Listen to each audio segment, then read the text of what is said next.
Welcome, everybody, to the Mac and Main Show 226. Jack Main, Steve McAvoy.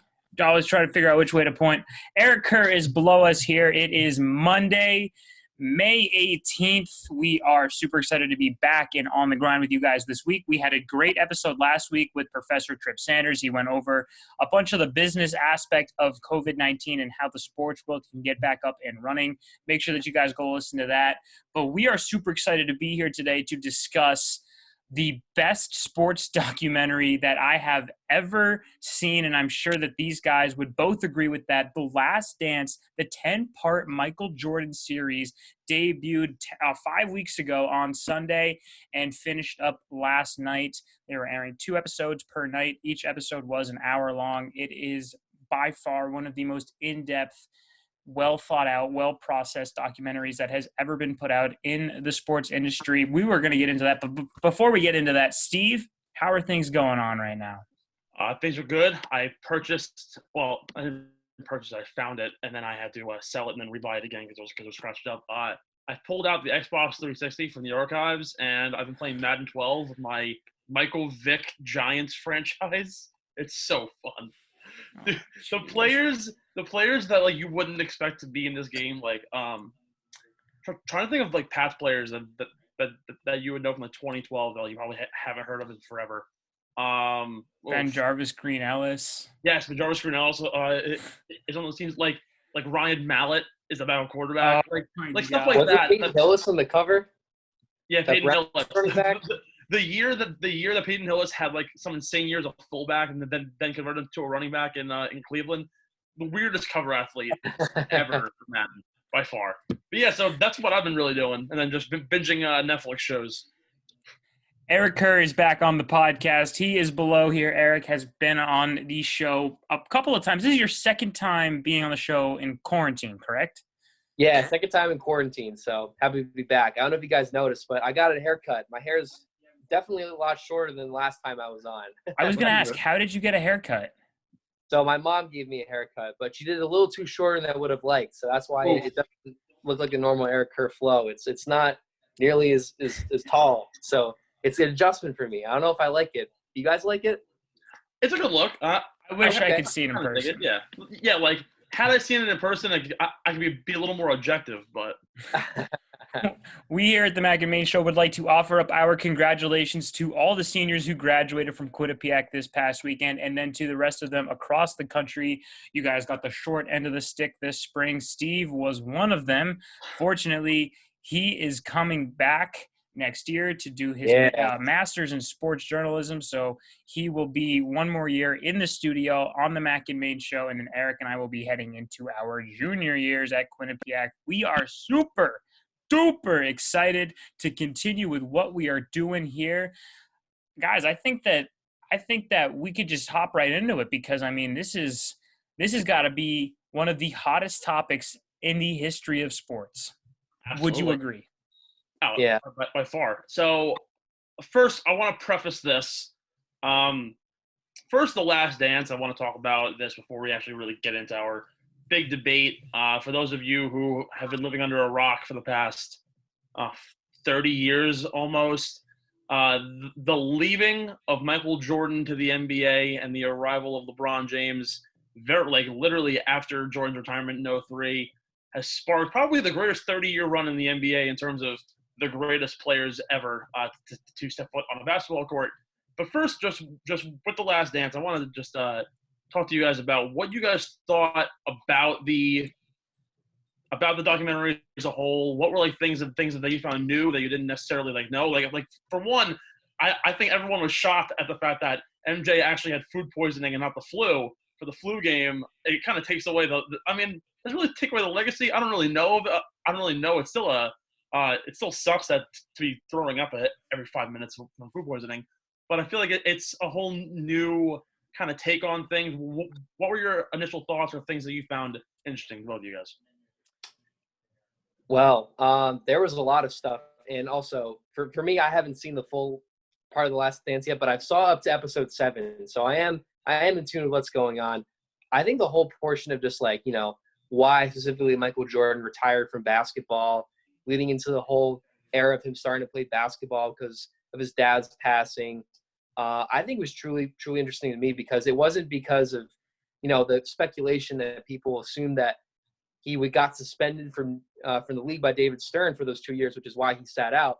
It was actually because he genuinely felt tired. He gave his effort, gave his all to Chicago for those 3 years, winning those championships, and he just felt he had nothing to achieve, and he genuinely felt he was ready to retire and follow a new passion along with his family name. So I think that was really cool in that aspect, seeing kind of the Michael Jordan outside of basketball, seeing how the crowd really loved him and respected him and just showered him with so much praise. It was just really cool to see that. I personally, in my generation, our generation in particular, didn't really get the chance to see. So it was cool to kind of see that visual aspect while watching it. Yeah, I mean, I'm right there with you, Eric. I think that this documentary really showed how much power Michael Jordan held in the NBA. I didn't even know that. I knew Michael had gambling, like a gambling thing that he was doing, like that as like a side hobby. I never crossed my mind that he was forced to retire by David Stern. So I didn't really even consider that an option until watching this documentary. But I think that what this documentary showed that a lot of people aren't going to talk about is how media can really hype something up into something it's not. We saw that with Jordan retiring. We saw that with the speculation that Jordan's dad was killed because of a gambling debt that happened. With Jordan, we saw it with when the flu game, like everyone thought that he was gambling in the casino until 6 a.m. when really someone messed with his pizza. By the way, RIP to the Utah pizza industry. I mean, then I am never ordering a pizza if I go to Salt Lake City. But yeah, I mean, it is so crazy how the media can just take a story and absolutely run with it as far as they can just to make it so ridiculous. And it just shows up how insensitive journalists can be and how that really is something that hasn't changed too much to the current present day, as we are all seeing in our current day lives. So really just crazy to see how no one's really going to talk about that, but it's really something that I noticed, and I think that it should be talked about a little bit more. I think the one thing that really hit me, this was more towards the very end. I think it was, they hashed on it on the last episode of it, and then afterwards, Scott Van Pelt interviewed Michael Wilbon and Jackie McMullen. They were kind of talking about it and talking and discussing. Michael Wilbon's from Chicago, and so growing up as a fan of Michael Jordan, as a fan of the Bulls, you look at it almost in a different light. But now, obviously, being a Knicks fan for me, I don't really have the opportunity to be a Heat fan with LeBron, a Cavs fan with LeBron, or a Lakers fan now with LeBron. There's no real cornerstone player that I can look at that has this culture. But Michael Jordan really became a culture rather than a person. It was everything. I've never seen attention. Now, people flock to watch LeBron James now wherever he goes to play. I know for the Knicks, a ticket can go from $80 to against the Jazz to $200 the second the Lakers show up in the marquee because it's LeBron James. But Michael Jordan, it seemed so much more. The attention in Utah in his final finals appearance with media and people lined up at his hotel days before he even arrived there, or people just swarming him every single opportunity they had, random people faking media passes to get into the arenas. You don't really see it now. I feel maybe it's a security thing, but I just think the overall culture that Michael Jordan gave Chicago and how he made, and he said it when he was drafted, he wants to make them respectable, like a Philadelphia or a Boston or an LA. And I really think he did it. And unfortunately, they haven't been able to kind of get back to themselves. But the Bulls in the 90s have become an icon for Black culture, for America in general. It's almost like what the LA Raiders did in LA, according to Ice Cube. It's more than just what Michael Jordan did as his own brand and as his own player. It's what he literally made Chicago. So with that being said, we need to now discuss who really is the greatest of all time. We're still living in the era of LeBron, Jack. I was going to intro this segment by saying that sorry. no. You're doing fine. I just wanted to say that this is something that every time we bring up Michael versus LeBron, we've always said this is a debate for another day. Today is that day that we finally get around to that debate. It seems like the appropriate time. But anyway, what you were saying. You know, oddly enough, LeBron James tonight is going to go on with Maverick Carter on Uninterrupted, and they're going to do a podcast, and he's going to talk about the debate himself. One of the GOATs will be debating with the other GOAT to figure out who really is the greatest. And honestly, it's this topic. It can go either way. It can go 85 different ways, considering we're at the oldest 22 years old. You guys are both, what, 19, 20? 20. So Yeah. we didn't live in the era of Jordan. When I was born was 3 months before the 98 finals. So I don't really remember anything. All I know is the accounts that my grandpa told, the legacies that they carried on. Phil Jackson obviously going on to LA and doing his thing there. So my only coaching knowledge from Phil Jackson was in LA. And obviously we're currently living in the reign of LeBron, but LeBron is now, I believe, 36 years old and he's starting to decline. You can see it in his numbers. But I think the biggest thing, first to preface this too, Michael Jordan, I have the numbers pulled up here. So in their careers, Jordan played roughly, I want to say it's like 300 to 400 games less than LeBron. So like almost 4 seasons worth. So obviously the numbers, because of course I'm going to use numbers here, just to kind of put this into perspective. Losing almost 4 years of game time, it's going to take a toll on your numbers. It might skew things higher towards Jordan because he didn't play as much, or higher towards LeBron because his numbers just averaged out. But that's just my first thing that I want to bring up. But I want you guys to kind of start things off. So whatever y'all want to talk about, start off with who your pick is. I want to hear it all from you first before I go on my spiel. Do you want the guests go first, maybe? Yeah, let's let the guests go first. Sounds good. Okay, so before the Last Dance, I was someone that originally came into this thinking like LeBron and James and Michael Jordan are very equal. It's hard to compare like who the GOAT is because they're both very like different types of players. Like you have Jordan, who's like a great scorer, clutch player, is a champion, and LeBron James, who's also a champion too, but can do a number of things on the court outside of scoring, whether that be passing, grabbing rebounds, setting up his teammates for easy buckets, making everyone on the court seem better. But, as I watched The Last Dance and I kind of look at the numbers too, like Steve, I realized, just how much better Michael Jordan is of a player compared to LeBron James. The scoring numbers is the first thing to start. Like, in just his third season, he was already averaging about 37 points per game. And I know LeBron is not a scorer. And yes, LeBron also hit the 30s as well with 31. But that 87 team didn't have Scottie Pippen. That was essentially just Michael Jordan going to work and going out there and getting buckets. And, that was his kind of style. But then as you will see how the team adjusts over time, like the Bulls get Scottie Pippen, the Bulls get Horace Grant, Bill Cartwright. They start to build that unit. The scoring numbers go down, but they're still in the 30s, and that's because Michael's adjusting to the style of the team. He's adjusting the style of the Bulls, and that's how they were able to win those championships. That's how Michael Jordan is right now, has double the amount of championships LeBron has because he's able to adjust to a system. Like with Doug Collins is the guy who's just like, all right, Michael, take the ball, go and score for us, get us buckets. Phil Jackson, different coaching style. He wanted to implement the triangle style where everyone gets involved. What did Michael do? He didn't like it at first, but he adjusted to it. And that's why he's sitting up here with those championships, those victories, and those wins. And that goes to credit, too, with being out for a period of time. Like, he went to go play baseball for a year, different type of training, different type of style. It affects your basketball games, what some of the people were saying in the documentary itself. But it doesn't matter. The next, 3 years after he comes back, he wins 3 more championships. So with that in mind, and just looking at the entire body of work, winning, getting the scoring numbers, but the defense is key as well. 3 times Michael Jordan led the NBA in steals.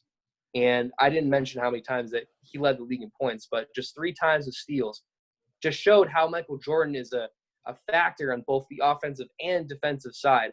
And LeBron, he has those offensive numbers as well, but we've noticed that LeBron has maybe taken some possessions off on defense, kind of letting that decline. His teammates kind of pick up for him, like pairing with guys like Anthony Davis, who's a superstar interior defender. And not just that too, but JaVale McGee, Dwight Howard in their own rights are great interior defenders as well. Michael Jordan played with Dennis Rodman, who's 5 inches shorter than their size. And, no discredit to Dennis Rodman. He's a great defender in his right as well. But the fact that Michael Jordan didn't have a seven-footer with him and was still able to do the things that he did in offense and defense is tremendous. So now after watching it, I'm going with Michael Jordan all the way. He's the GOAT in my mind. But I kind of want to hear what you guys have to say, see if there's any disagreement. I'll let Jack Okay. go first. So before Steve bores us all to death with numbers, you I cannot. hope I wasn't too boring. No, Eric, you were right, because you kind of talked about how Jordan was able to adjust his game. I'm not going to use statistics to make my argument because Steve's going to do that. But also, like, I think that all you have to really do is look at the surface to really tell who the greatest basketball player of all time is. When it comes to Brady versus Montana, you have rings and you have percentage wins for each of those quarterbacks. So you have Montana going 4 for 4 in the Super Bowl, and then you have Brady going 6 for 9 in the Super Bowl. Brady won 6 but lost 3. Montana went 4 for 4 in the Super Bowl. With LeBron James and Michael Jordan, Jordan goes 6 for 6, but in his own respect, LeBron went to 8 straight finals without missing without a year in between. He went to 8 straight finals, won 3, plus he went to one prior, like 3 years before that string of 8 straight. So, I mean, you have to look at the different pros and cons that go into each category for each player. For the pros, for Michael Jordan, he went to 6 in a row, he went to 6 and he won 6. He three-peated twice. He didn't have to run away from his original team to go get his first one. He didn't have to go call on another player to go get his first one. He did it himself with a coach in Chicago. In LeBron's situation, he couldn't win in Cleveland, so he was like, hey, I'm going to call up my buddy Dwayne Wade and Chris Bosh and see if they want to go team up in the nice, sunny, hot city of Miami. If I'm LeBron James and I want to be compared to Michael Jordan, you have to figure out a way to lure somebody to come to Cleveland to win with you. When Michael Jordan couldn't get past the Pistons, he didn't bitch and whine about it. He went to the gym, put on some muscle, told his teammates to do the same thing, and then they went and they beat the Pistons and they win their first championship. So when it comes to the dedication and the way that the two guys approach the game, in the case of Michael Jordan, and you would see this in the documentary, someone would say something stupid to him on the streets, and Michael puts that in his steel trap memory, and he uses that as motivation out on the court to make himself better. LeBron wins his one championship in Cleveland. He says, I'm going to call it good. I'm going to go retire out to Los Angeles where I can make movies and be on podcasts and be down the street from Leonardo DiCaprio if I ever want to go get some lunch with him. I don't see that same determination and that same dedication to I am willing to do whatever it takes to win by myself, because I'm just going to go and granted, there's 2 different eras of basketball. If you look at the final scores from the games in the final dance, they're all in like the highest scores were like 94 to 90. Today we're seeing scores where the final scores is like 120, 115, really high scoring games. So it's a very different game that we're talking about back then. But that makes it all the much more impressive to see that in an era where scoring wasn't the focal point of your game, Michael Jordan was getting that done essentially by himself and motivating his teammates to do the same thing. I'm rolling with Michael Jordan.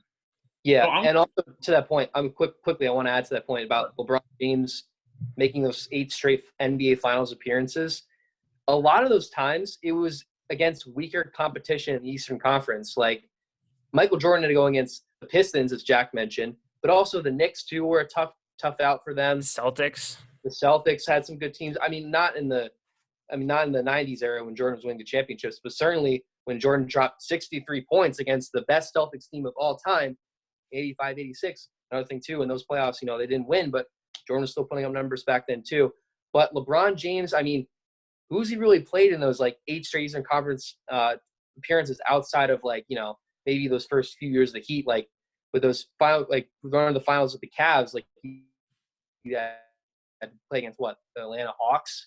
Yeah, they were good in the regular season, but they were no means Sixers, the finals Raptors. contending team. Sixers when they were young, Raptors when they were young, Celtics when they didn't even have Kyrie Irving or Gordon Hayward in that finals. The Celtics took them to 7 with a young Jason Tatum and Jaylen Brown. So, I mean, you have to kind of look at the body weight, the competition in terms of how LeBron is getting to those Eastern Conference finals, or getting to the NBA finals, excuse me, in terms of how Michael Jordan is getting there. So that's just I just wanted to weigh in on that. But Steve, go ahead. Sorry to cut you off. So I'm going to disagree with both of you, and I'm going to stick to my guns. I've been saying forever, and it's LeBron James. And yes, I'm going to bore the shit out of you guys with my stats, but the stats matter. I'm going to use Jack's point where he said that the league was different back then, and scoring didn't matter as much, and it mattered more on defense. You're right. The focal point of your game needed to be defense. Yeah. And back then, the defensive era of the 90s, the hand check era, you remember most vividly John Stark on the Knicks would hand check the shit out of everybody. Big men down low, you can get away. You could have gotten away with a lot more.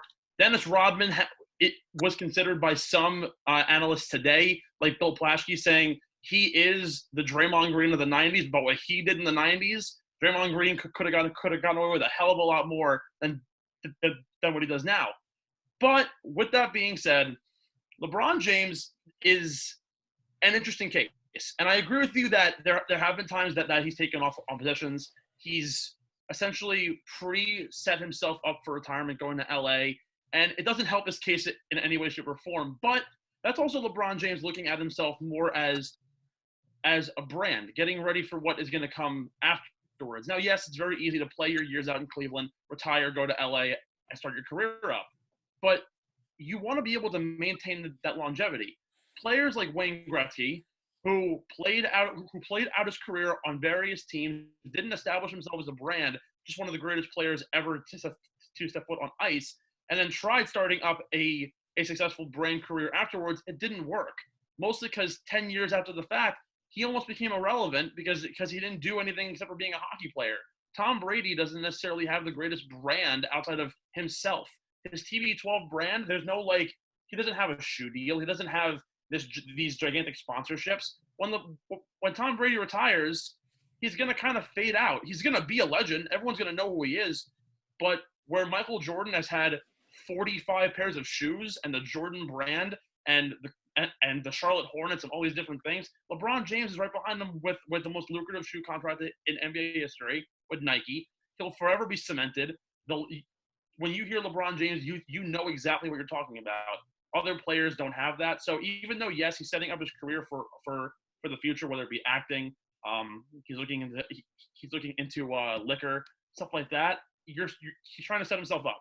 But looking at the head-to-heads, LeBron has the edge in the following stats, and this is where the argument holds: rebounds per game, assists per game, field goal percentage, and 3-point percentage. Now, yes, he's played almost 400 games more than Michael Jordan, but we can agree Michael Jordan is a better pure scorer than LeBron James is, correct?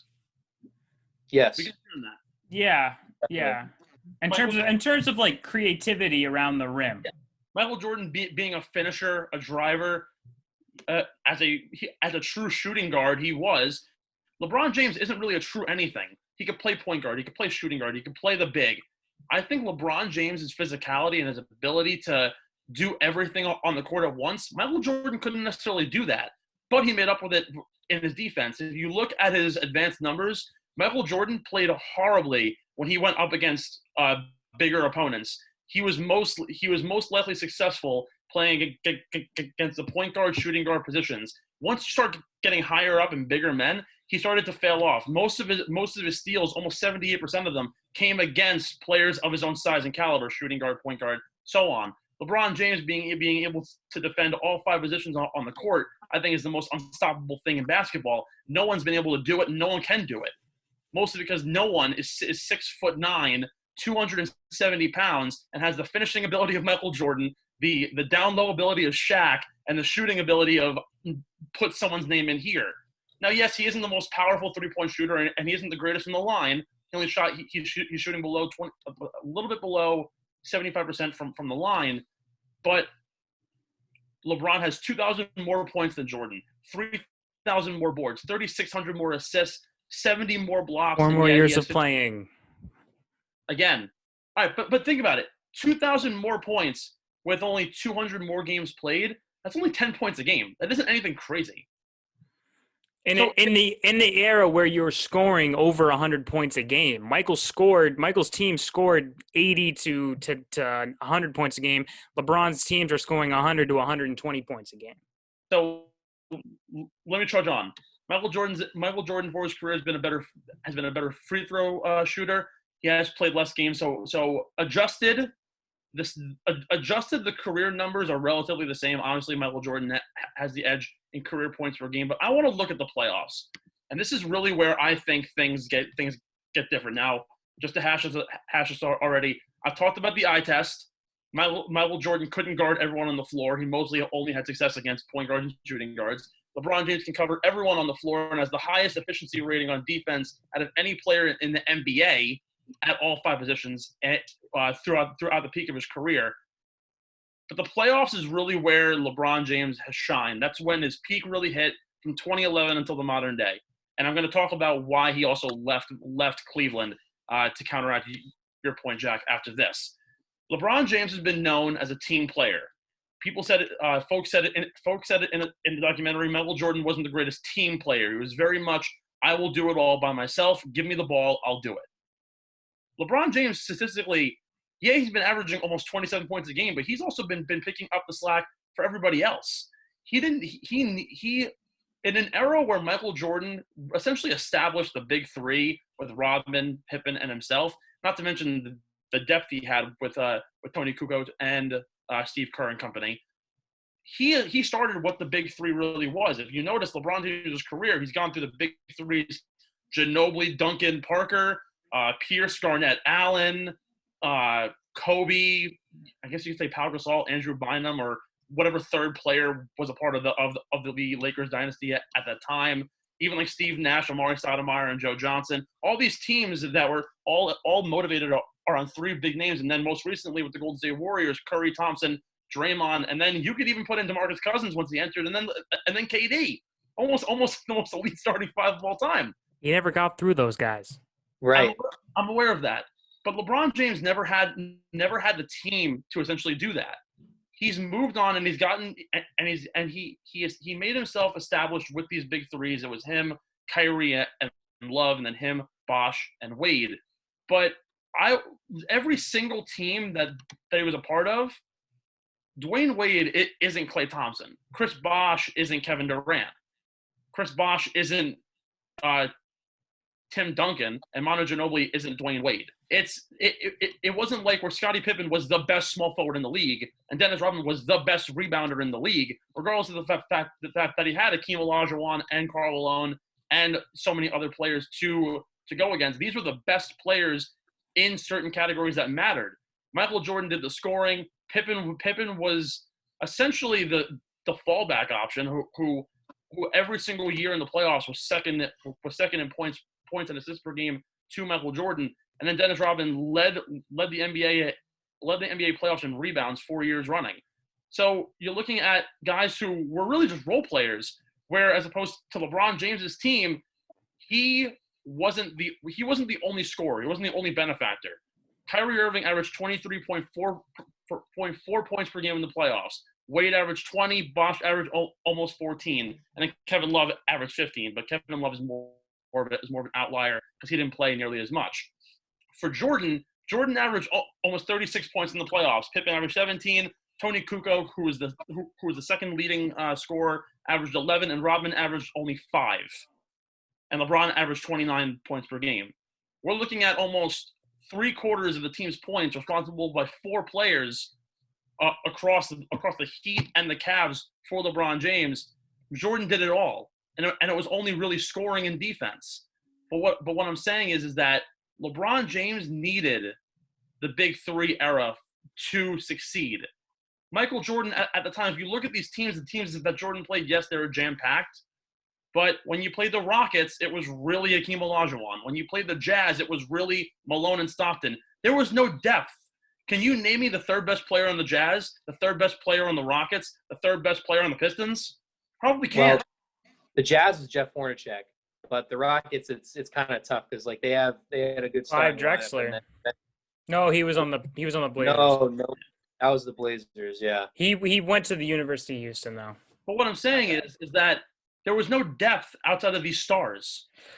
Michael Jordan had the star power and was able to do it. That's why I would consider LeBron having the harder competition, because in the reality of things, he had to pick up the slack for Kevin Love, who was essentially hurt. Chris Bosh wasn't the greatest defender. Who was the center in Miami? Udonis Haslem?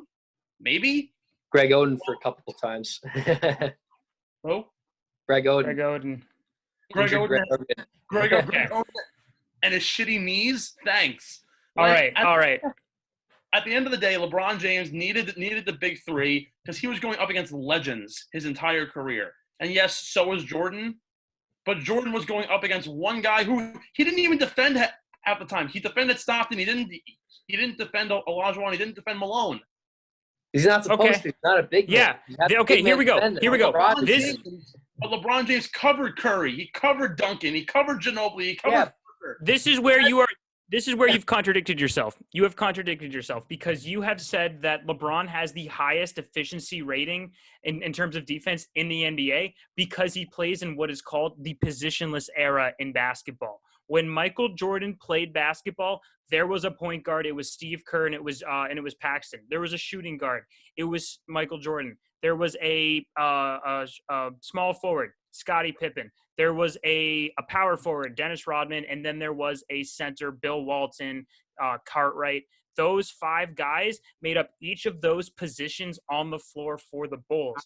When LeBron James plays on any of the teams that he has ever played on, you can insert him into position A, position B, position C, because that is the mode that we are in today with the NBA.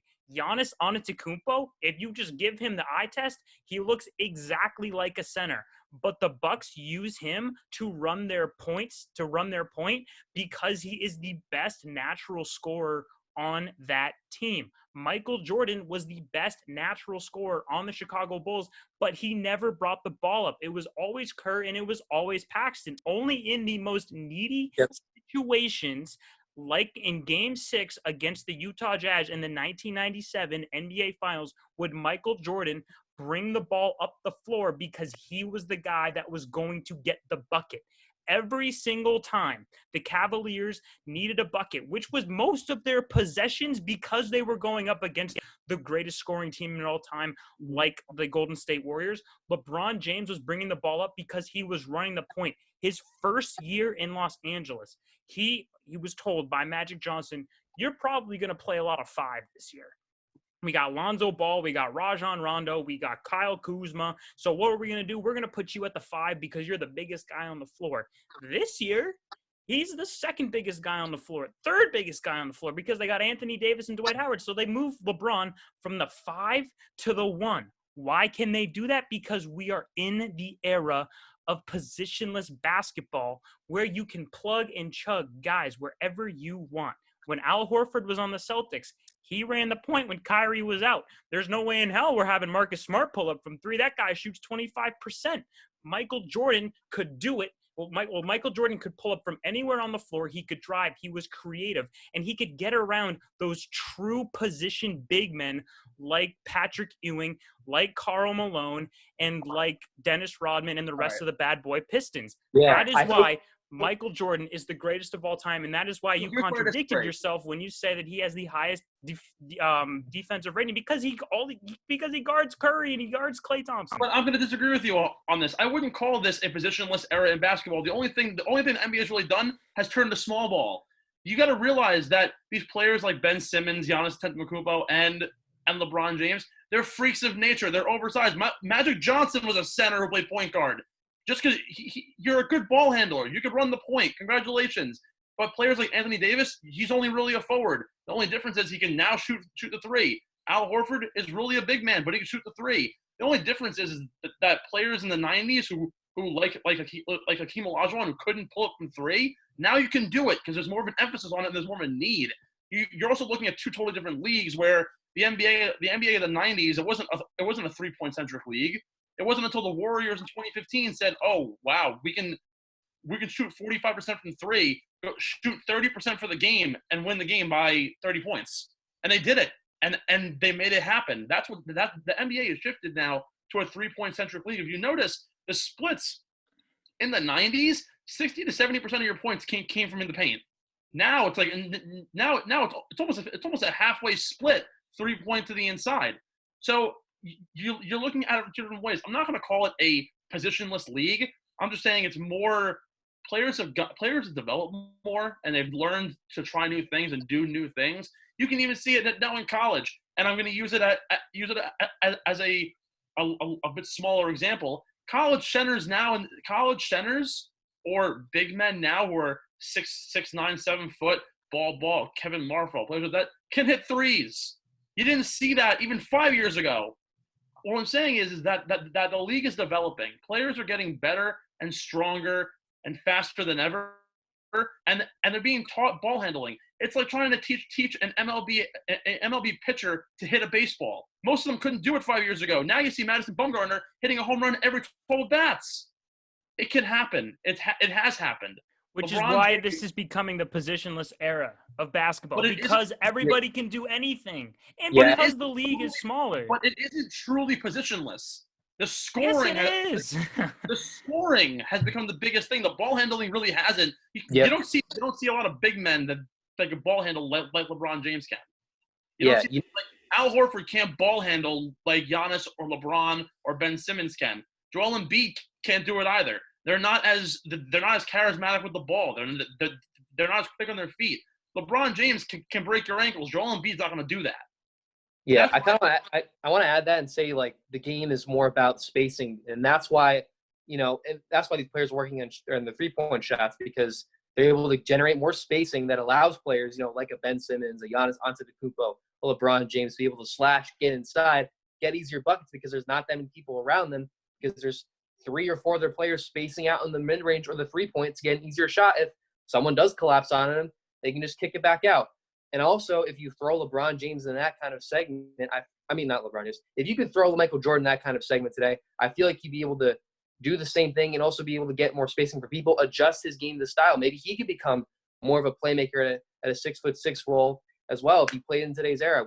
We just don't know, because with Michael Jordan's era, he played more of a triangle kind of offense where it was a lot more passing and ball movement in a few spots of the court, because not everyone could really shoot that free ball or really wanted to work in the free ball because it wasn't that important in stress, because it was a big man dominant era with players like Hakeem, like Patrick Ewing, like Karl Malone. And now the game's different. So, like, if you have Michael Jordan that era, maybe he shifts his game and become more of works on his 3-pointer, works on trying to penetrate a little more and dish it to other people. So to that point, you just don't really know what it could have been like if Michael Jordan played in this era. Maybe he could be averaging 40 points a game, or it could be lower. So that's just my kind of. There's only 2 or 3 teams in the NBA that I would argue that roll with the traditional 5-set players, and those are the teams with the traditional point guards. And I would say that the Brooklyn Nets, when everyone's healthy, I'd say the Brooklyn Nets, the Golden State Warriors, and the Portland Trail Blazers. What you have in common with those 3 teams that I just mentioned is that they are arguably have the best 3-point guards in the NBA. Again, when everybody's healthy. You cannot tell me right now that you are comfortable in a game on the line situation. You are not comfortable giving Ben Simmons the ball to run up the court and try to hit a game-tying shot. You are you got to give it to Joel Embiid. But even if you're down by 3 and you are in the most dire situation, they got rid of JJ Redick there, so he's no longer an option.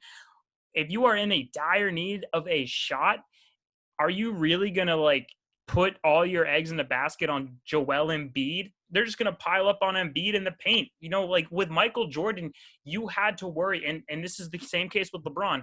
You had to worry about those guys pulling up from any spot on the court and being efficient from every spot they have. If you have a guy like Kyrie or Curry or Dame Lillard, who, in my opinion, when healthy, are the best 3 traditional skill point guards in the NBA, you are now not only worrying about them breaking your ankles and pulling up and embarrassing you, but you are worried about them pulling up from 40 feet from the basket. You are worried about them driving in and getting creative underneath the hoop because they are point guards who have that ability to shake and bake. But that is where Michael Jordan thrived when he had a true number 1 point guard. If you remember when he played in the era of Larry Bird and Kevin McHale on the Boston Celtics, Michael was pretty much the point guard of that team. He was just put in the shooting guard spot, but he was the guy that was essentially pulling up from everywhere. And his 62 just wasn't enough because the Celtics had a true set 5 players with one of the greatest power forwards of all time in Larry Bird and one of the greatest centers of all time in Kevin McHale. So I am telling you right now that because they played in a true 5-player era, like a 5-position era, where everyone had to play their position, Michael Jordan did more getting creative with the basketball and having that skill set to pull up or drive, where if LeBron was in that era, he would get, not as many opportunities because all he would do was ball hog. Okay, so tell me this. So look at the Nets, the Warriors, and the Blazers, like you said. Who are their centers? Jared Allen, who can't do anything but sit down low. Kevon Looney, who can't do anything but sit down low. And Jusuf Nurkic, who can't do anything but sit down low. Which is all they need to do. That's what a center is. All right, but now hold on. Now look at the best centers in the league. And then look at the worst centers in the league. If you look at every center from 1 to 30, how many of them can really run the point guard? How many big men? None of them. They're not supposed to run the point guard. Well, you could argue Nikola Jokic could be a point guard because of how good of a passer. Nikola Jokic could. Joel Embiid probably could. Karl Anthony Towns probably could. But outside Al of that, Horford, if he's not with Joel Embiid. But outside of that, Rudy Gobert can't. LaMarcus Aldridge can't. Porzingis. That's because they don't need to. They don't need to run the point.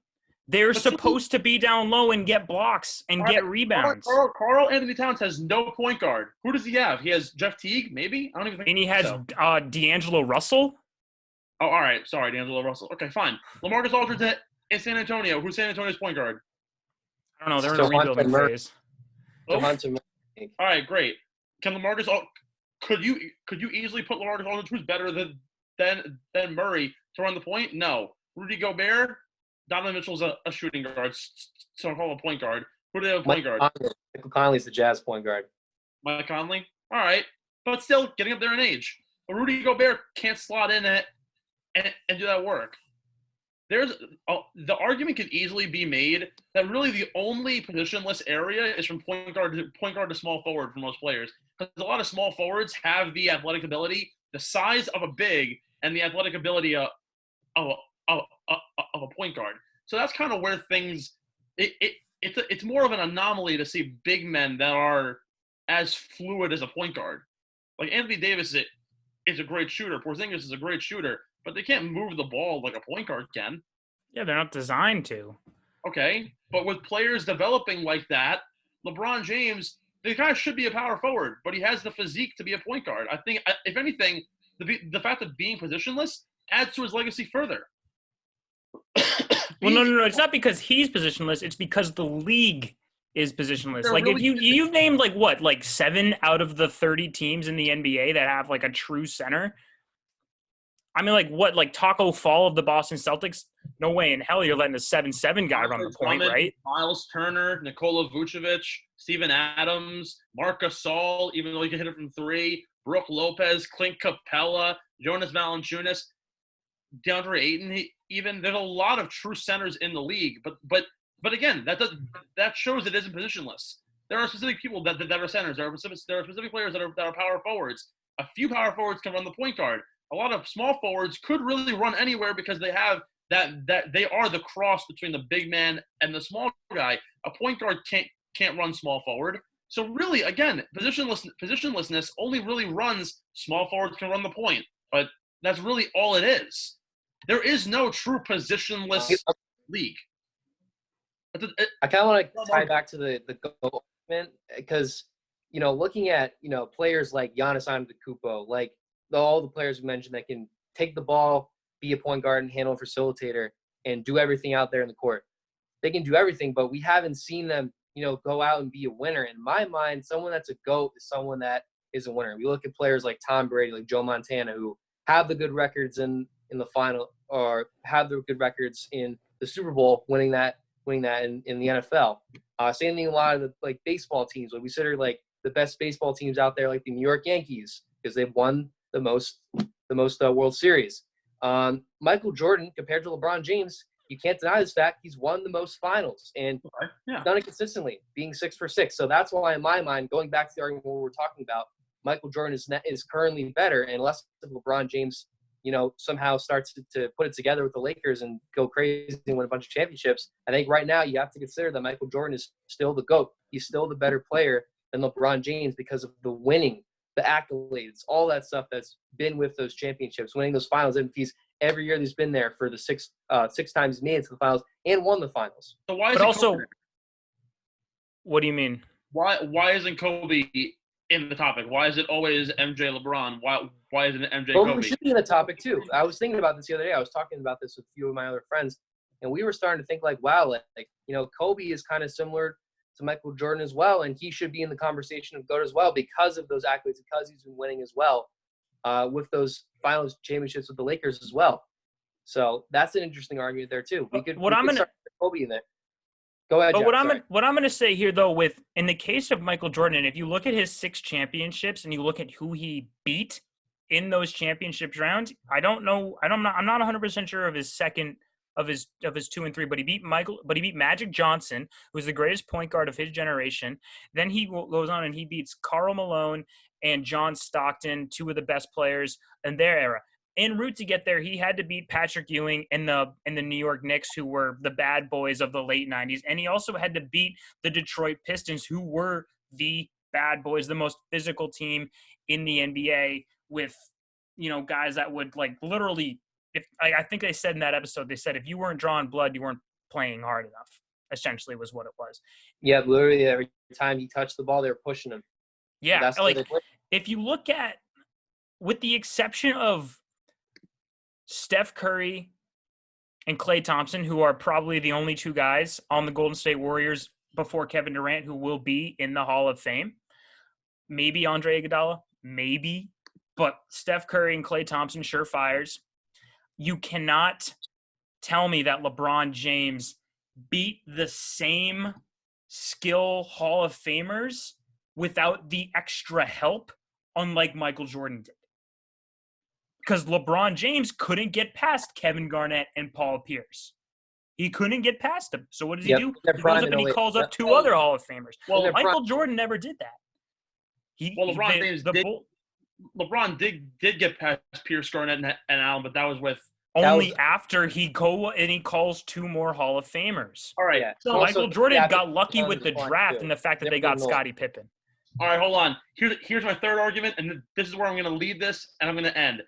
LeBron James, when he played on the Cavs from 2003 until 2010, I want you to look at the top players on that team. In all those years, Antoine Jameson, Mo Williams, and Anderson Varejao were the 3 best players that ever played on that team. Don't forget about Big Z. Fucking sucked. Don't forget about Big Z. Zydrunas Ilgauskas averaged 7 points a game and 6 boards. Don't give me that. I get it. I was 7, 12. But again, this team sucked. They had no money. They were the lowest financed team in the NBA. There was no way, unless you got really lucky with the draft, which they only got lucky until they sucked ass once he left and had Kyrie. And then Kyrie, and Tristan Thompson. Bennett as a pick. They didn't get lucky in the draft. It wasn't LeBron's fault. They had no money. He couldn't convince anybody to go to Cleveland. you can try to trade those pieces to get those draft picks and then get lucky in the lottery to build up. Yeah, but Mo Williams doesn't carry that value when you're only averaging 15 points a game. What about guys like Jameson? I think that Jameson averaged 14, 7, and 3. Again, nothing special. These aren't special players he played with. In the case of LeBron, and this is the argument I will make for LeBron, he goes straight from high school to the NBA, and he's one of the most dominant players. It's something that we didn't see again until like Luka, and he didn't even he came from overseas. He comes in and he absolutely tears up the league 100%. He's already a 96 in 2K, and he's like, what, a second season player? Like, that's ridiculous. Yeah. For Michael Jordan, though, when he couldn't get, and this is where, I'm really going to harp on this. When he couldn't get past the teams that were beating him, the Birds and the Rodmans and the Ewings, he would go and he wouldn't bitch and whine. He would work his ass off in the gym, and he would get his teammates to work their ass off so that they could go with that one goal in mind. Because like I said, someone says something to Michael Jordan that he doesn't like, he's going to put that in his steel trap memory, and he's going to carry that with him until he goes and he plays him again. When LeBron couldn't get past the Celtics, he had to go and find help, where he could have easily been like, well, why doesn't D-Wade leave Miami and come play with me in Cleveland? Why doesn't Chris Bosh leave Toronto and come play with me in Cleveland? To go back to Steve's point too, you can try to inspire guys like Mo Williams, hey, start getting in the gym, work on your shot, make your threes, have Ersan Varejao start to expand out from inside the paint and start to hit those threes and expand his range, get more space for LeBron to drive inside. Antoine Jameson too. Whoever was on that roster, encourage your players to really get in the gym, work on their shots, and work on their strength, and like Michael Jordan did, and then we can talk about him winning with Cleveland. But watching LeBron go to Los Angeles, where he is essentially going to retire because he's won his 3, he fulfilled his promise to Cleveland and left. He fulfilled his promise to Cleveland only after running away and then winning and then coming back.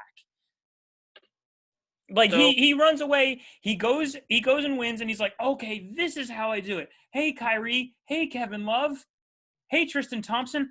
I'm on my way, but hold up real quick. I'm gonna come and we're gonna go to 4 straight finals and win 1 of 3, and then basically get swept. The Golden State Warriors were OP. We're not gonna Kevin Durant, Klay Thompson, and Steph Curry. That's unfair. But the matter of the fact is that when Michael brought 6 to his drafted town and never complained about anything, and all he did was work harder when he lost, LeBron didn't. He ran and then figured it out and then came back. So 2 things. One, we don't know if LeBron James was encouraging his teammates. We got to realize too, they went to the finals and were swept by the Spurs in his 3rd year. Is everyone really going to listen to the 21-year-old in the room when you have guys in their 30s that are playing? I don't think you're as respected, and I get it. You are the chosen one. The cover of Sports Illustrated at 18 years old. You won the Akron State Championship 4 years in a row at St. Vincent St. Mary. But who cares? You're 21 years old. Your third year in the league. You're averaging 30 points a game, and you go to the NBA Finals. Not to mention, and now let's just look at it in a hypothetical right here. And we've been on this for almost 45 minutes. LeBron James goes to the finals in 2006. He beats Arenas and the Wizards. He beats Kidd and Carter in the Nets. And then he beats the Pistons with Billups, Hamilton, and Ben Wallace. And then gets swept by Ginobili, Parker, and Duncan. You would think, they beat some really good teams that all won over 50 games. Let's try and see if we can bring in some good free agent pieces, and let's see if we can build on it. You know who's the biggest ad they bought in the next year? Delonte West. Nothing special. The guy made $4 million a year in a class where you could have gotten Gilbert Arenas on the team because he was a free agent that year, or a restricted one, but you still could have got him. You could have gotten some very quality players. The 3 players that they bought in were Daniel Gibson, Larry Hughes, sorry, not Larry Hughes, Shannon Brown, and Delonte West. Who cares? Nothing special about this team at all. Who is the guy that they could have brought in? Gilbert Arenas. Is he in the Hall of Fame? Is he a player? No. Is he a player that we talk about as one of the greatest of all time? He was one of the best in the decade. He's one of the best of the time, though. He's a really good scoring player.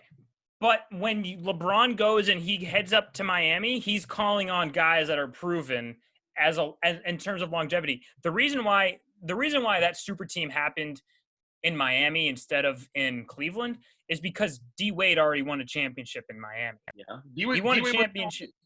Yeah, D-Wade wasn't going to leave because he already won a championship. So if D-Wade's like, oh, dude, like if LeBron wins a championship before D-Wade, then D-Wade comes to Cleveland.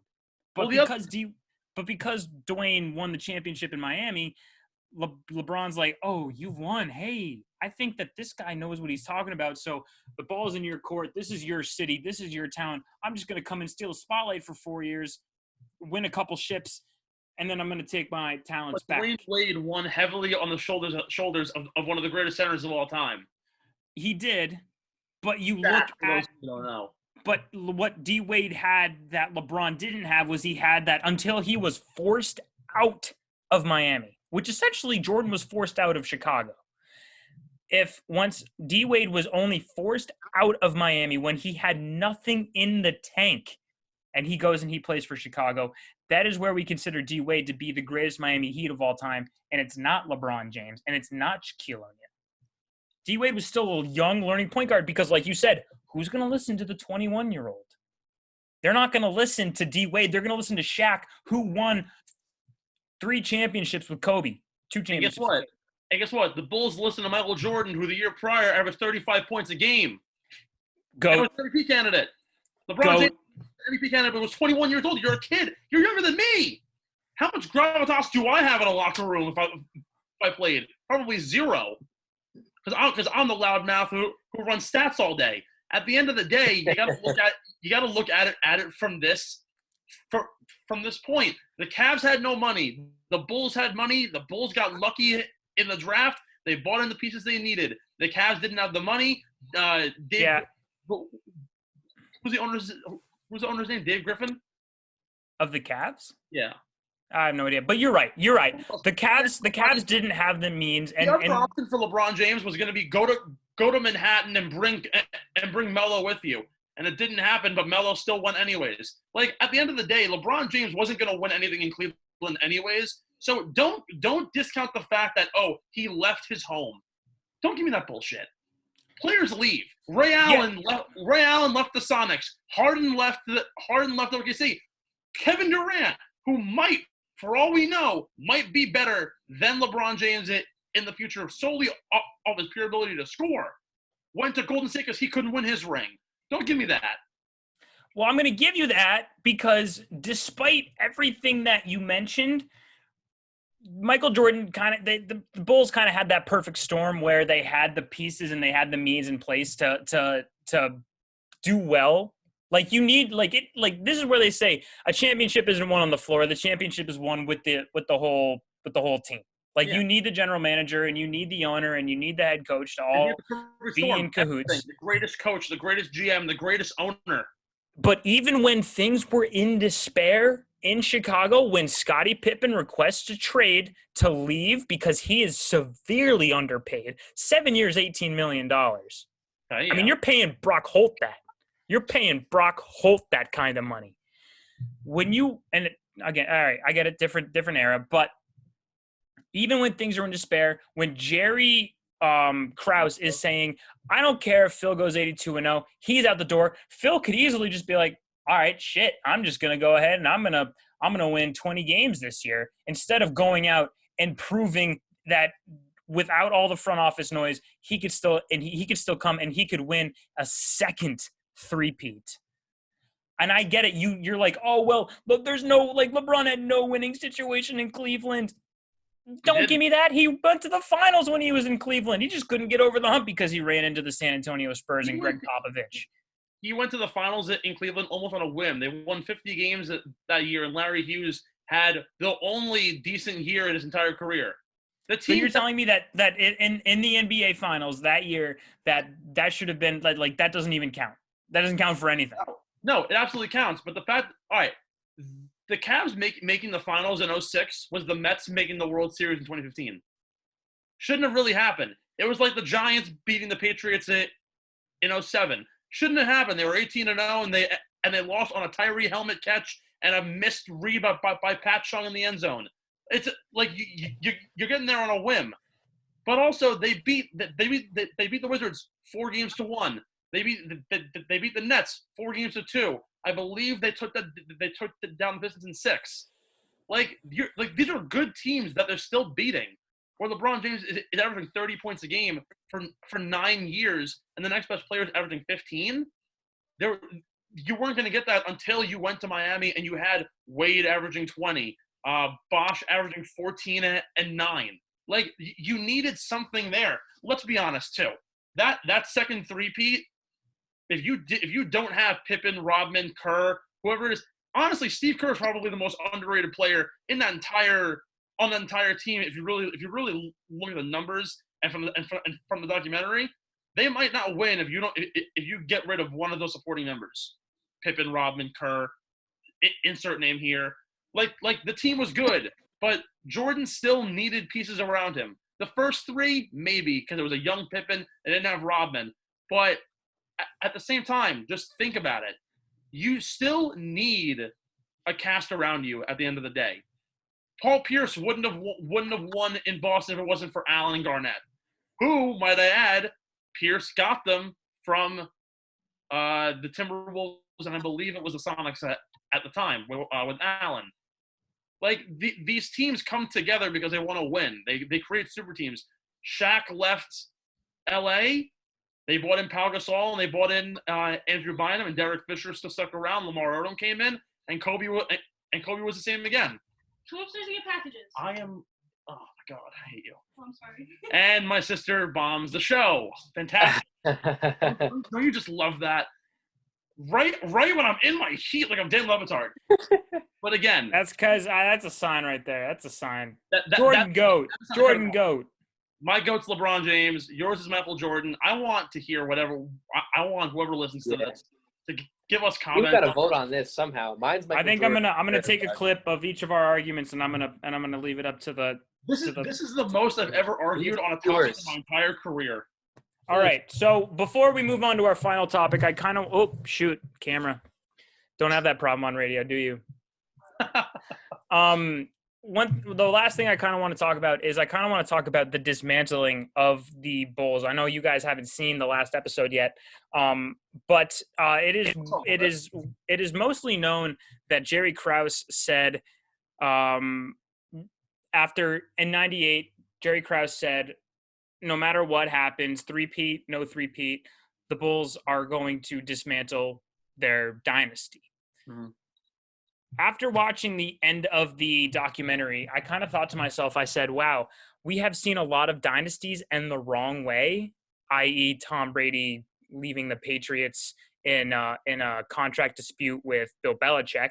And then also with the Yankees, A-Rod being suspended for PEDs and Mariano Rivera blowing World Series games to the Arizona Diamondbacks of all teams. I mean, like, we've seen dynasties like this just kind of fizzle out and just watch it grow old and die slowly. What's up? Shaq and Kobe too. Even Shaq and Kobe, but they were still in their prime. Yeah, but I'm kind of talking about dynasties that have fizzled out because players kind of left their prime. Oh, yeah. With the Bulls, they decided to rebuild a year after a championship, which is something you don't see. So do you think that is a model that should be used? And now I guess I'm just talking to Eric now. In terms of all sports, do you think that is a model that should be used across all leagues and all teams when disassembling dynasties? Because we don't know when the next dynasty could be. But for the next one, should it be dismantled in the same way? To speak in the Bulls dynasty, I think it ended a earlier than it should have been, based on Jerry Krause alone, with kind of like the actions and his words that he said, and kind of like thinking the team was all about him and how he put everything together. Like, he was saying like halfway through the 98 season that regardless of what happens, Phil Jackson's not coming back. That was the prime reason if Jordan was going to stay, because he wouldn't want to play for any other coach at that time besides Phil Jackson. And that's why, Scottie Pippen was having that contract issue as well. And that's why he got traded, or he went to the Blazers after that as well. So I think it was kind of just the management, and in terms of Jerry Krause, kind of like what he did that kind of led to the end of that dynasty. I don't think it ended the right way it should have, but yeah, I think definitely if your dynasty's about to end and everyone's starting to, get old and you're not winning, then, start to rebuild, start to trade assets. Like what the Celtics did with Paul Pierce and Kevin Garnett when they were starting to reach the last years of their lives and they weren't starting to win anymore. They immediately traded them to the Nets and got great picks that they used to create, Jaylen Brown, Jason Tatum, those big pieces that were able to make the team the way it is today. So in terms of the Bulls ending the way it did, I think it was rushed. I think it was management's fault for the reason why that ended. But yeah, I think if your team is starting to decline, only when your team is starting to decline and you notice that, then you should start to say, okay, maybe we need to let these guys go. It's time to start something new. But the way the Bulls dynasty ended, it ended the wrong way, and maybe it could have been extended out for another year or two. I think they still had a couple more years. I think MJ said something really interesting in the last episode, and for those of you listening, a bit of a spoiler here. He watched the video that of Reisdorf and Krause both said that. Well, Krause said after the '98 season, Phil was gone. His contract was up. Scotty's contract was up. MJ's was up as well. Scotty got traded. Yeah, Scotty was traded, but Michael had said that, and you can look at it in the numbers. Every year, he consistently been taking 1-year contracts, just kind of rolling through, muddling through on 1-year deals. Scotty was getting paid next to nothing. Michael said he would have absolutely taken a 1-year contract if it meant a fourth. Like, they could have easily done it. Phil Jackson, take a 1-year deal on a fourth. They knew it was going to come to an end at some point because you had 3 players that were going to blow the hell up in terms of money. Even if MJ didn't leave, he was still going to get a massive contract had he stayed for those couple of years before going to the Wizards. But these players had to get paid. Phil Jackson was going to get paid. He was the most sought-after coach for 4 years, even prior to winning these rings. So, honestly, at the end of the day, if Michael had that kind of respect, which he did, and that gravitas in the locker room to say, hey, like, just take a 1-year contract, let's win a fourth, and let's close the legacy and just win 7, and solidify ourselves as the greatest ever.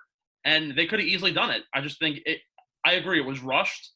And if you look at these franchises that their dynasties fall off, we might be seeing it now with the Golden State Warriors just due to injury. How players are getting hurt, they're not able to overcome. Klay Thompson's gone, Kevin Durant's gone. They're not going to fold. They're going to reload. Players are becoming free agents, but they want their chance to win the ring. I feel like they could have easily all taken 1-year deals, and it did end too soon, in my opinion. Watching that last episode made me feel a little bit better about the Patriots dynasty and the way that it ended, because I think you both are right. You want to see the team play at least one more year after a championship to see if you could have done it. Yeah. That's not to say that they would. But coming off 2 straight championships, to say, knowing what we know, and it's probably different knowing what we know today, but knowing what we know today, because it's so hard to go back-to-back in any sport, we haven't seen it since, well, Golden State did it a couple of years ago, but before that, like we're talking the Heat. Okay, so outside of basketball, we're talking like the Patriots repeating in 03-04. But, the Yankees on roids did it. And then before that, we're talking like the Braves or the Dodgers. Like I don't know, man. Like, I'm not – like, if you have a chance to win 4 straight championships, something that's never been done outside of what's happened in the NHL or the 50s, the Yankees in the 50s or the Celtics in the 60s, I mean, like, you will have an opportunity to do something very special. And in an era of free agency where players have a shit ton of power to say, I want to go play for this team and this coach. And LeBron James is essentially the general manager of the LA Lakers. Yeah. You know, he goes and he says, I want to bring in Anthony Davis. I want to bring in Kawhi Leonard. I want to bring in Danny Green and et cetera, et cetera. And I'm only going to play with Ty Lue, although that didn't even happen. But when you have an opportunity to do something super special, why would you come out and say we're going to dismantle it no matter what? You're in the middle of one of the greatest runs of all time. Well, the one thing I'll say on that, and this is what Nick Saban has been dealing with in Alabama for years, is when to retire. Because for Nick Saban, he isn't going to the NFL. He's found success as a coach, but the argument could definitely be made they ended it at the right time because, like you said, what if they didn't win that fourth? What if they kind of just crashed and burned? Your legacy is a lot more intact if you leave with a ring than if you leave with a loss. Like, Nick Saban will never retire from college football until he wins another ring. If he loses the next 4 years with Alabama, if in the fifth year he wins, he's going to retire at that point. He's just waiting for the time. I think Michael Jordan, and now obviously his legacy doesn't get as tarnished, even though he went to the Wizards, because he still is the greatest. But I feel like retiring and leaving a dynasty on a ring rather than a failed season is a little more impressive, in my opinion. It gives you a little bit more pride in what you had. One thing I do want to say, though, is that this is a special case because Michael Jordan retired from basketball as the best player in the league, and that was undisputed. Yeah. Michael Jordan was the reigning MVP, and then he retired. Like, that doesn't happen today. Well, it could happen with LeBron. Who knows? If they win the finals next year, let's say, or the finals in 3 years, and then when he's 40 years old, he's like, oh, I'm so done, but all right, I'll give it one more year. And then he crashes and burns, and let's say he pulls a Kobe and he tears his Achilles in the last year, or in the second to last year, and it's like, dude, like, you're basically beating a dead horse at this point. Just retire already. Do you want to be known as having your last season of injuries and you're averaging 10 points a game, the lowest since your rookie year, and you're just kind of dying at the seams and everyone sees it? Like, yeah, it's different in baseball because you have the walk-off tour, Mo Rivera, Adrian Beltre, these players that yeah, they weren't putting up the numbers, but they were still very decent players at their time. Beltre was still a great defender. Beltre even said it in an interview. If I did one more year, I would have died. Like, there's no Big other Poppy too. I mean, that. there are two ways that players go out. You go out on your own terms, or you go out until the jersey's ripped off your back. Yeah. Michael Jordan chose to go out on his own terms. You know, that's his choice. There's nothing against him for doing that. But I think that the whole situation was managed very poorly by Jerry Krause. I think that knowing what I know now with watching the Patriots dynasty fizzle out, but we forget that the Patriots are 1 year removed from their last Super Bowl championship. Mm-hmm. They go to the wild card round, they lose in the wild card round. I would rather see, like, as for my personal satisfaction, yes, I'm sad that Tom Brady's not a Patriot lifer, but I would rather know that they didn't have another shot with the current team than think what if. I agree.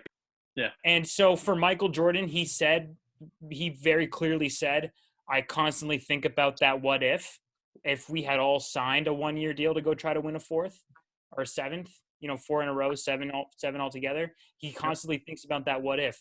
I wouldn't be able to sleep with myself at night if I had a chance to do something differently. Like, I think all the time, like, what if I had done something different with college? Like, what if I had pursued track instead of journalism? Like, if I went to college to go run track, my life would be totally different. If Michael Jordan had won that fourth in a row instead of retiring after that third because management essentially forced him out, but he still retired on his own terms, he thinks about that what if. Even if he had played and lost in that fourth year, he got to see what would have happened. And then you can make the decision to go and dismantle because those players still have value. Phil Jackson is still one of the most proven coaches in the NBA. Michael Jordan's still the greatest of all time. Scottie Pippen's still a terrific role player. Mhm. That's, you answer that question. And if they win the fourth, then they are undisputed the greatest dynasty that has ever seen the light of day. Absolutely. It's a win-win. It's a win-win in that sense. You know what I'm saying? Kerr, any final thoughts before we move on? Yeah, no, I agree with everything you said. It's good to go out in a championship and win it the way they did in that very trouble ensuing 97-98 season. But I feel like, like I said, I'm going to hold by this. I feel like watching the documentary, you really see how Jerry Krause was kind of the end-all, be-all for why the dynasty did end as it did. And I just think if there was, a different way that situation was handled at that time, because no discredit to Jerry Krause, he essentially made the team the way it was and how good it was with his decisions to get Jordan, Pippen, all those guys. I think if he handled that situation differently, we could be looking at potentially 4 championships in a row. So I think on that note, it's time to take a quick little break. All right, Jack? Yes, let's take a quick pause. When we come back, we are going to be debating, well, we won't debate, but we will compare lists of who are the greatest sports athletes to never win a championship. You are watching / listening to the Mac and Main Show. Welcome back, folks, to the Mac and Main Show. For those of you listening on Spotify and Apple Podcasts and or watching us on YouTube, welcome back to the show. Eric Kerr from the N1 Show on WQAQ is joining us, our resident NBA expert. We just finished a monstrous debate on who is the GOAT, LeBron James versus MJ. Hopefully you've listened to it. Please leave your comments to us on our Twitter @MacandMain if you have any concerns or if you want to weigh in. But now we're on to our second of our 2 debates of the day, the top 10 players to never win a ring. Now, this is across the 4 major sports. Every single player outside of one, who is one of my players, but on the back end of his career, they're all retired. That was our one rule. Jack and I have curated our lists. Eric will be getting ours. Will be giving us his after the show, and all 3 will go on our Twitter, again, @MacandMain. Be sure to check those out. Comment, like, retweet, give us your thoughts on our lists. But without further ado, Jack, I guess we should kind of list them down. We're going to list them down, 1 through 10, and then kind of give our debate, give some topics, see where we feel, why we feel they're there, and where the discrepancies are. So, Jack, I'm going to let you lead us off on this. All right, so here we go. So this is replacing our top 10 segment that we have been doing for the past couple of weeks here. Originally, we did top 10 quarterbacks. Last week, we did, what was it? Top five business personalities in American sports. So this goes right into that category. So the top 10 players never to win a ring. My number 1 is Teddy Ballgame, Ted Williams. I'm not going to do too much explaining, but Ted Williams is known as the greatest hitter who ever lived. Face of the Red Sox franchise until David Ortiz came along. So that is why he is on my list. He was in the middle of that 86 season drought for the Red Sox. Number 2, Barry Sanders, arguably the greatest running back of all time. Played for the Detroit Lions, held the record for most yards by a running back, never won a Super Bowl in Detroit, one of the most dysfunctional franchises in the history of professional sports. Number 3, Dan Marino, just missed that undefeated era where Miami was arguably the greatest NFL franchise to ever be around. Number 4, a guy that I personally hate, is Charles Barkley. I just don't like the guy whatsoever. Thank God that MJ beat him in the finals when he was with the Suns. Number 5, Ken Griffey Jr., the kid. Ken Griffey Jr. is the guy that brought swag into baseball, and thank God he did. He made baseball cool, let's be real. Playing with his hat backwards, playing with his shirt untucked, and hitting absolute nukes. Guy hit over 600 home runs, stole bases. He was a 5-tool player, one of the greatest to ever do it. Number 6, Elgin Baylor. Kind of gets lost in that shuffle in terms of who the greatest Los Angeles Lakers are of all time. So definitely think that he deserves a little bit of clout. Number 7, Allen Iverson, AI. Never won a ring in Philadelphia. Never won a ring in Denver. Number 1 overall draft pick, NBA MVP, overlooked because he was short. Made it happen, though. However, he never won a championship. Number 8, Carl Yastrzemski, Yaz, the last player before Miguel Cabrera to win the Triple Crown in the American League, led the league in home runs. average and RBIs in one season. He did that in the 70s or 80s. I can't pinpoint the year. I should know that. I am a diehard Red Sox fan, but no one was able to accomplish that feat until Miguel Cabrera did in 2012. He's a Hall of Famer. He's one of the greatest Red Sox of all time. Number 9, Randy Moss. He came oh so close in 2007 when he played on the undefeated Patriots team. Shout out David Tyree. And then number 8 is Henrik Lundqvist. I don't know too much about the NHL, but I'm going to trust Steve's judgment on the fact that if he is one of the greatest players to never win a NHL Stanley Cup, and up until 2 years ago, Alex Ovechkin would have been on the list, but he won a ship with the Capitals, so he remains off this list. I'm sure he's glad about that. But Henry Lundqvist rounds out my top 10 the greatest to never win a ring. My 10 are actually very similar to yours. If anything, there's probably a little shake up within 2, and then the order is a little different. So my number 1 is Ken Griffey Jr. You have him at number 5. 13-time All-Star, AL MVP, 4-time home run leader, comeback player of the year, RBI leader, retired by the Reds, retired by the Mariners, who should have been the first unanimous Hall of Famer ever. If it wasn't for that one a-hole from I think he was a Dodgers fan, was like salty about the Mariners, but he should have been the first unanimous Hall of Famer ever. Griffey is, again, like you said, brought swagger into the league. Number 2, you and I agree on, Barry Sanders. In my opinion, the greatest running back of all time, with that elite Detroit Lions running game. I had a coach back in high school, Coach Stephen Boyd. He was a middle linebacker for that team. Played with Barry Sanders towards the back end of his career, said he has never seen anybody with the work ethic that Barry Sanders had. This guy would go out against his own team, his own defense, his own first-team defense, and try and beat up on his players. I remember my coach used to always harp about how he didn't care whether you were on his team, not on his team, a friend or not. He was going to beat you in any way he could. Number 3 is your number 1, Ted Williams, Mr. Baseball, the guy, the first to bat 400. An absolute legend in his own right. Not the first to bat 400, the last. The last to bat 400. Well, yeah.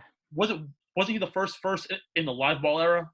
Yes, first in the live ball era, but like Ty Cobb, hit 400 most. Dead ball era, 69 spitballs.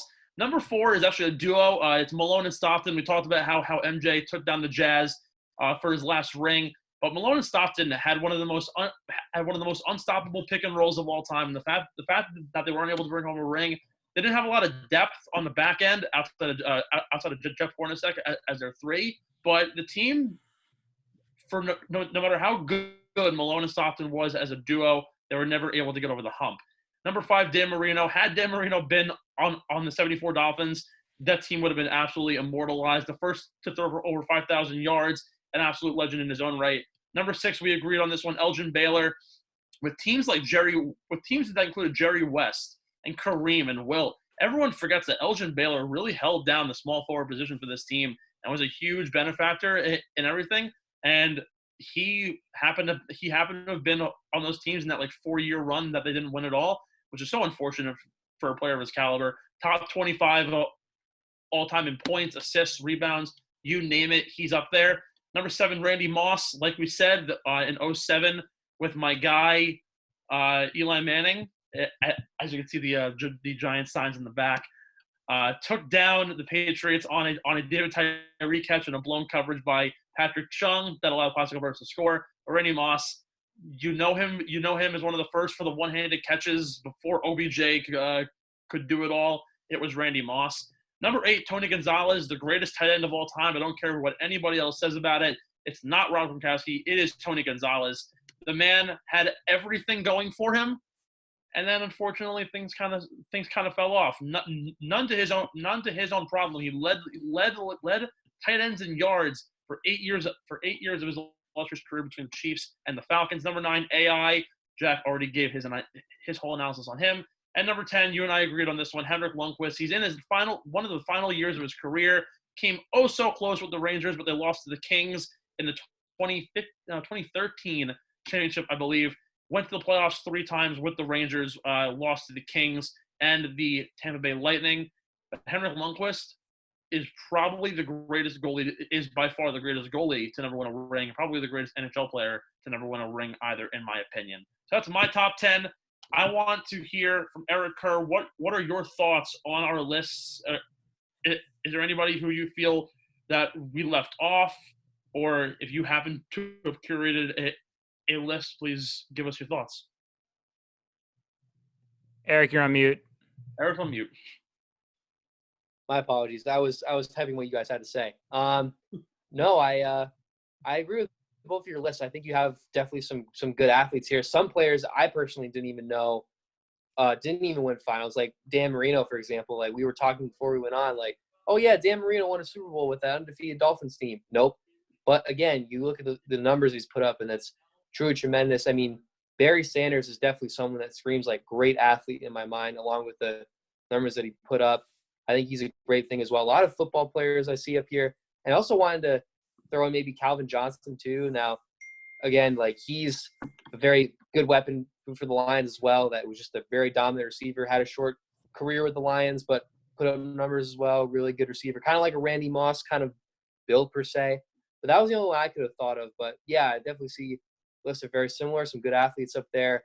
I don't know if I would have put Ted Williams so high at number 1 on Jack's list personally, because you have those other athletes like a Ken Griffey Jr. or a Barry Sanders. But again, that's just my opinion. You know, I'm not really a baseball guy, so I see more of like, you know, football, basketball, hockey is like kind of like a more like athletic sports in terms of athletes per se. But, you know, those are kind of my opinion. I think the lists are pretty good. Definitely some good stars up there for sure. The only other player that I kind of thought of was Tony Gwynn Jr. Sorry, Tony Gwynn Sr. My bad. Oh, the Padres. Yeah. Tony Gwynn was prior to his whatever he died of. I'm drawing a blank. I think it was. I think he died of a heart attack. Yeah. Prior to his death was one of the greatest, just pure athletes. His speed, his athleticism in the outfield was second to none. Mr. Padre, he's now been known as. And he played on a great team, too, with Dave Winfield and co. Like, that team should have won rings. Unfortunately, they didn't. But he was really the only other athlete that I thought of outside of Carly Yastrzemski who Jack put down. Yeah, I mean, like, those teams ran into the New York Yankees and the Atlanta Braves of the early 90s, and it wasn't going to work out. I mean, Tony Gwynn, if the 94 shortened season had never happened, people say that Tony Gwynn would have been the first player, since Ted Williams to hit 400 in a single season. Unfortunately, we never got to see that play out. Tony Gwynn, may he rest in peace. And what made him so unique was that he was a big dude. Like he had some size to him, and he ran really well, and he hit for contact. He wasn't really known as a power guy. Definitely a guy that could deserve to be on this list, but didn't play terribly long or didn't have too long of a prime. But I mean, like it's hard to think of guys off the top of my head. The only reason why I put Ted Williams so high on my list is because being a devoted Red Sox fan, you learn about the history and the pain that team went through. And to hear Ted Williams lose twice in the World Series to the St. Louis Cardinals, it breaks your heart, even though you weren't even alive, to know that Ted Williams was never alive to see a Red Sox World Series is very sad. And I mean, let's face it. I mean, the guy had he not lost 4 years of his prime to military service, we're talking about possibly the greatest baseball player who ever lived. He already had hit 500 home runs. He already hit, 300 or above that for his career. So, I mean, one of the greatest, he led the career leader in OPS, one of the greatest to ever do it.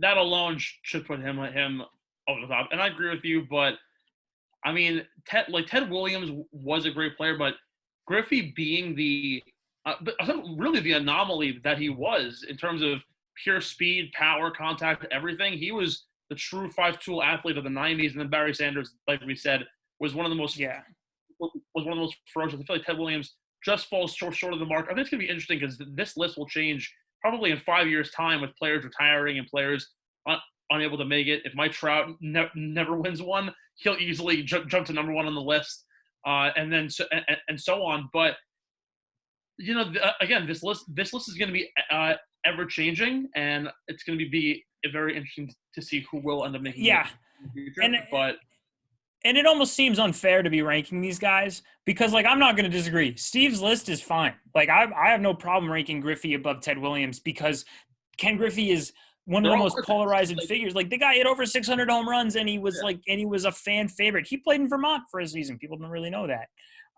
But really now, oh yeah, they AA affiliate of the Seattle Mariners. I didn't know that. Oh wow. Yeah, the Vermont Mariners was what they were apparently, called. So apparently Jack knows all history on Vermont because he lives there. I don't know all history on Vermont. I just like to talk to Jerry every now and then. What was the Catamounts record last year? I don't know. They won the American East. would have beat Albany to go to the or would have beat Hartford rather to go to the dance. It wasn't like Quinnipiac was going to be in it anyway. But no, I mean yeah, this list is it's a shame. Like, you feel bad making it, but you just look at some of the greats who have just never been able to get to the top. So Charles Barkley, I have no sympathy for that guy. That guy needs to get off TNT right now. Well, also think about it this way before we move on to our final segment. Players like Chipper Jones on that Braves team that they only won one championship. They won a pennant like 6 years in a row, but they could never finish outside of that 1 year. I want to say it was in the late either the very late 90s or the early 2000s because their dynasty kind of ran in. But Chipper Jones only won one. Obi's only won one. Miguel Cabrera only has one ring as well. So, like, these teams could have easily gone winless, but they managed to. So I want to move on to our final thing. Again, check out our Twitter @MacandMain for our lists, including Eric Kerr's list that will come up in the coming days. So be sure to check that out. Our final thing, I wanted to look at, now that states are starting to kind of phase in their openings due to coronavirus, because if you've been living under a rock for the last 3 months, we're still in quarantine. I'm not. Well, your next door neighbor is a moose. So Hey, Paul, how you doing? Oh, there's Paul. Nice. So I want to do riding his bike. I want to do a little segment called This or That. Wait, Moose ride bikes? Anyways, shut up. No, he's a teacher. So this or that. Wow, Moose are teachers too. So this or that. I'm going to give you guys 2 different topics. Jack, don't look and don't spoil it. Oh, don't look. Okay. I'm going to ask. I've only even glanced it over. This is my bad preparation. I'm going to ask you 2 different things that are going to be coming in the near future in the next probably 3 or 4 months back to sports that have already been confirmed. And I want you guys to tell me what you're more interested in seeing opening up. So I'm going to start off 2 things that have came back this past weekend: NASCAR and Bundesliga soccer, German league soccer. I know Will Fowler and Jonathan Banks are going wild right now over it. What are you more interested in watching, considering those are the only sports available right now? I don't know. I mean, I don't really watch soccer or NASCAR, but I used to always like get a kick out of NASCAR when I was younger, just watching like cars race around the track. So I don't know. Maybe if I'm bored, I'll watch NASCAR. But no offense to soccer, I just am not big about watching like Premier League or German soccer, or even MLS. Like, I'm just not a big soccer guy. I played soccer when I was like 8 years old, and let's just say I scored like 3 lifetime goals between the span of like 4 to 8 years of age. So it wasn't my thing, so I didn't really stick with it. So I'm going NASCAR. There's nothing exciting about NASCAR. What, guys driving fast, making left-hand turns? I would watch it. I said if there was the only option, if I was bored, I'm picking soccer, dude. Soccer is the world sport. All right. So my next thing turns to the world of video games. The PGA announced they're going to be releasing PGA 2K21, the first time they've come back since EA Sports had a golf video game. They had Tiger Woods' PGA Tour and then Rory McIlroy's PGA Tour. But 2K is hopping in on the mix of PGA 2K21 set to drop in September. And you could call it a sport, you might not. Some call it a hobby, but Tony Hawk has announced the new edition of Tony Hawk Pro Skater. What are you more interested in seeing? Definitely Tony Hawk. I feel like skating, skateboarding games are fun to play. I think I might even consider getting it. I think that would be fun to see people try out. So definitely Tony Hawk. 2K does a really good job with their video games. So I'm definitely excited to see 2K Golf. I know that skateboarding video games are really popular, especially amongst that skating community. I'm not one of them. I wish I knew how to ride a skateboard, but I don't. But 2K Golf sounds like it could be pretty cool. The best golfing video game ever made is Wii Golf, and that's just undisputed. And the reason is because you actually are golfing while you play Wii Golf. Like, you don't do that with 2K Golf on PS4. Like, you press the X button a Just couple Wii times. Sports Golf or just Wii Golf? Well, Wii Sports Golf. Wii Sports Golf, yeah. Wii Sports Golf. Wii Sports Resort Golf is right there. You know, it's essentially the same thing, right? No, bro, the OG. You have to go with the OG. The OG 9-hole. So Wii Sports Golf. Speaking of golf, Tiger Woods and Phil Mickelson are facing off for the second time, but this time with a bit of a catch. Tiger and Phil are going to be golfing in a duos match where I don't know what the matchup is right now. I believe it's Tiger and Tom Brady versus Phil and Peyton Manning. So what are you more interested in seeing? Tiger versus Phil Part 2, or the fact that Charles Barkley is commentating it? Oh, gross. I already know what Jack's going to say. Oh, gross.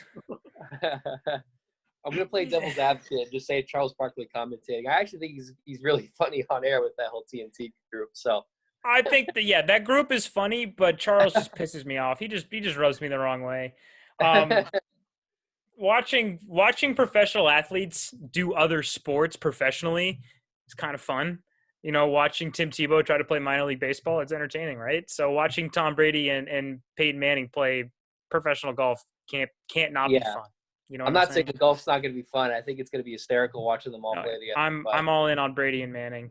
Honestly, the best part's easily going to be Barkley. I remember I watched an NCAA matchup. It was Albany and Duke, and they were tied at halftime in March Madness. The first round was the 2 versus the 15. And Barkley goes, if Albany wants to win this game, they got to outscore Duke in the second half. Like, really? Thanks, Charles. Really, I will say that as long as it isn't commentated by Joe Buck, I'm there. Yeah, no, Charles Barkley and another pro golfer. I believe it's Dustin Johnson. I got to check that. I'm not 100% sure. Moving on, both are currently in the works to try and be worked out. But what are you more looking forward to? The return of the MLB or the beginning of the NFL and NCAA seasons, if they happen? The NFL is currently in the works. The NCAA is still kind of in the mud. Yeah. That's really tough because as a Patriots fan, you usually look forward to every single football season. That is not the case this year. You have so much uncertainty. Baseball signifies summer. It signifies, new beginnings. We're kind of past that point where April would kind of be that beginning time, but still seeing baseball come back would bring a tear to my eye. But that's not to say that I wouldn't be excited about watching the Tampa Bay Buccaneers. So, of course, I'm going to have to agree with Jack. I think baseball would be cool to see just because I think it's coming sooner and most likely in June or July. So that would be nice to see that come back. Whereas if we have to wait a little bit longer for the NFL and NCAA, whether it be football or basketball sports, to come back. But I think seeing baseball would be cool just for the fact that it's coming sooner. But I would just want to see really any major professional sport league right now. I'm dying to see the NBA playoff. There should be NBA playoffs right now. Yeah. But it should be the conference finals. Should be. Yeah. So with the ending of The Last Dance, ESPN has announced that they are going to be releasing at the end of May a documentary on the fall of Lance Armstrong, as well as in June a documentary on the steroid era of Jorge Sosa and Mark McGwire. What are you more looking forward to, Armstrong or Sosa and McGwire? For me, it's Lance Armstrong. I remember in one of my journalism classes, I watched an interview between Oprah and Lance after he confessed that he did do doping while he was in those Tour de France races. I would just love to see kind of the whole story of how Lance truly was this insane biker in the Tour de France, and then it all just kind of goes downhill with him cheating and things like that, and how that history and information was uncovered. I think it'd be really cool to see something like that. I'm going to agree with Eric. I'm more excited to see the Lance Armstrong documentary.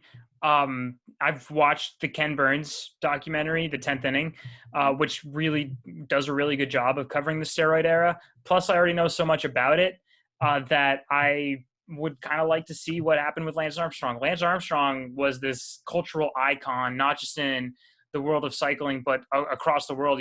Live Strong was his whole thing. My mom followed him religiously when he was still in professional biking and wore his wristbands and everything like that. So definitely the fall of Lance Armstrong is one that I'm really excited about.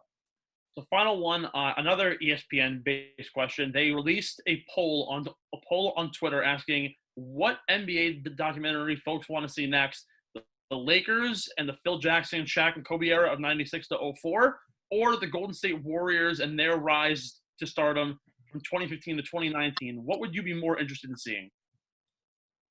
I'm more interested in seeing the Los Angeles Lakers. Golden State isn't over. Steph Curry is still a great point guard. Klay Thompson's coming off the ACL tear, and they're going to have a high draft pick. So they're going to get somebody good in the draft this year that could totally re-spark that dynasty. With The Last Dance airing and it following the career of Phil Jackson, you can call this, because the last one was called The Last Dance, this one's going to be called The Second Act. It's the second act of Phil Jackson's career, and it's also the beginning of Kobe Bryant, who is considered the next Michael Jordan. It's the second act. And also it's Shaq's technically second act following up Orlando. What he did in Orlando. Yeah. So I am all in on that. Also, I would be more excited about that because it gives us another opportunity to do a Kobe Bryant thing. And one thing that I was really happy to see was in the 6th or 7th episode when they interviewed Kobe Bryant about facing Michael Jordan in the All-Star game. That kind of was like, oh my God, I can't believe that guy is gone. Yeah. If you do a Los Angeles Lakers documentary, you can bring back that Kobe thing. I think that's something that we all want right now. Well, the Golden State's not over yet. Eric, how about you? Couldn't agree more with Jack. I think there's, as you mentioned, there's more to be made to the story of Golden State. I think they need, a couple more years to see what they can still do with that dynasty, because they're still going to have Curry in his prime. They're still going to have Klay in his prime for a few more years. Still going to have Draymond. They could get another big piece in the draft. And I also really want to see, learn more about Kobe's era, because I think they can really make that into another, kind of a drawn-out, span of series of, Jordan's life story. You can kind of talk about, the Phil Jackson side of it, the Kobe side of it, being with the Lakers at the start of his career, and then kind of leading it towards the last of that Phil Jackson era, the last season that they were together. And then same thing with the Shaq side as well, and talk about the other pieces that Lakers acquired to make those championship runs with Bynum, Gasol. So again, I think I would love to see a Kobe Shaq documentary. I think that'd be cool.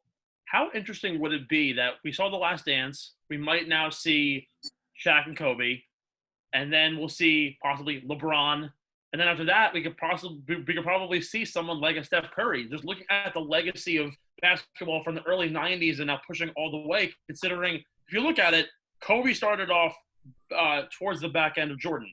LeBron started right towards the middle of Kobe, and now Steph really started towards the back end of LeBron when you really think about it.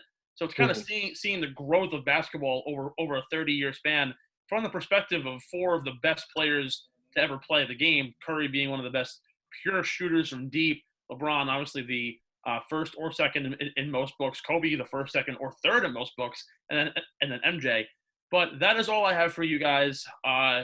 This was a incredible show. So this was an incredible show. I'm so glad we did this. I think we deserve a round of applause. Absolutely, guys. So, honestly, incredible debating, a lot of awesome time. I am the lone wolf here thinking LeBron is the GOAT. We'll have to see by the time he retires who really is the better player. But with that being said, I think it's time for us to go. So thank you, everybody, for watching the Mac and Main, or watching or listening the Mac and Main show. Be sure to follow us on Twitter at Mac and Main. Subscribe to us and like us on Facebook, as well as on Spotify and Apple Podcasts, where all of our episodes are put on, as well as YouTube to watch the live feed until quarantine ends and we're able to get back in the studio. For Jack Main, who's above me, although I don't know if it's him. No, you're next to me on my screen. So you're this way. I don't really know. And then Eric Kerr is below me, but he probably is below me. With that being said, Jack Main, Stephen McAvoy, and Eric Kerr, thank you for watching or listening to the Mac and Main Show.